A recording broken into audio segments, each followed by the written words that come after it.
ایک دن شیطان کے دل میں کیا سمائی کہ ایک بندھے گدھے کی رسی کھول دی۔ اب گدھا تو گدھا ہوتا ہے نا، جیسے ہی گدھے کو کھولا گیا تو اس نے کھیتوں کی طرف دوڑ لگا دی اور بس پھر رہے نام اللہ کا۔ کھیت کے مالک نے جب یہ سب دیکھا تو اس نے غصے سے گدھے کو گولی مار دی۔ گدھے کی ناگہانی موت پہ گدھے کا مالک غصے سے پاگل ہو گیا۔ وہ سیدھا کسان کے گھر پہنچا۔ کسان تو گھر پر نہیں تھا۔ اس کا کسان کی بیوی سے جھگڑا ہوا اور اس نے کسان کی بیوی کو کلہاڑی کے وار سے قتل کر دیا۔ کسان جب گھر واپس آیا اور اپنی بیوی کی لاش دیکھی تو اس نے جا کر گدھے کے مالک کو گولی مار دی۔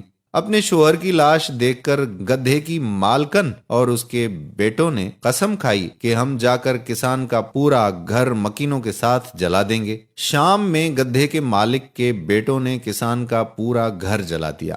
خوش قسمتی سے کسان اس وقت گھر میں نہ تھا، لیکن اس کی ساری متاع جل کر راکھ ہو گیا۔ وہ اسی وقت بندوق لے کر گدھے کے مالک کے گھر گیا اور اس کی بیوی اور بیٹوں کو قتل کر دیا۔ سب کچھ برباد ہونے کے بعد اسے شدید پچھتاوے نے گھیرا۔ کاش میں اپنے غصے پہ قابو کرتا، گدھے کو نہ مارتا تو 2 گھرانے اس طرح سے برباد نہ ہوتے۔ اس نے شیطان سے پوچھا کہ تم نے یہ سب کیوں کیا؟ شیطان نے کہا کہ میں نے تو صرف گدھا آزاد کیا تھا۔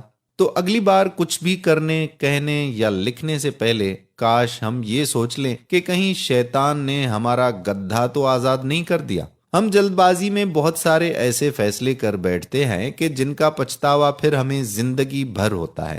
جذبات کی روح میں بہنے کے ساتھ ساتھ ہم اپنا آپا بھی کھو بیٹھتے ہیں، اپنے آپ پر ضبط کرنا چھوڑ دیتے ہیں۔ اسی وجہ سے ہمیں زندگی میں بہت ساری پریشانیاں ہوتی ہیں۔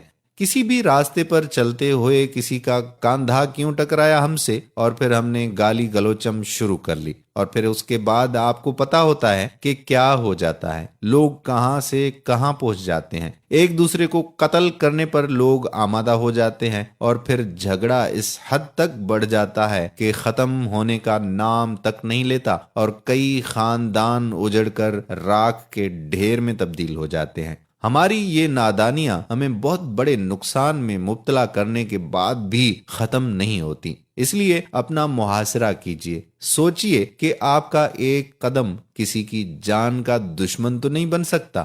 آپ کا اٹھایا ہوا ایک قدم کسی کی زندگی برباد کرنے کے لیے کافی تو نہیں۔ اگر ایسا ہے تو اپنے اس اٹھائے ہوئے قدم کو واپس کر لیں، اپنی کی ہوئی بات کو واپس کر لیں۔ بعد کے پچھتاوے سے آج کی شرمندگی اٹھانا بہت ضروری ہے اور بہت بہتر بھی۔ امید کرتے ہیں کہ ہماری آج کی یہ چھوٹی سی بات آپ کے دل میں گھر کر گئی ہوگی اور اپنی زندگی کے فیصلوں میں جلد بازی سے کام نہیں لیں گے۔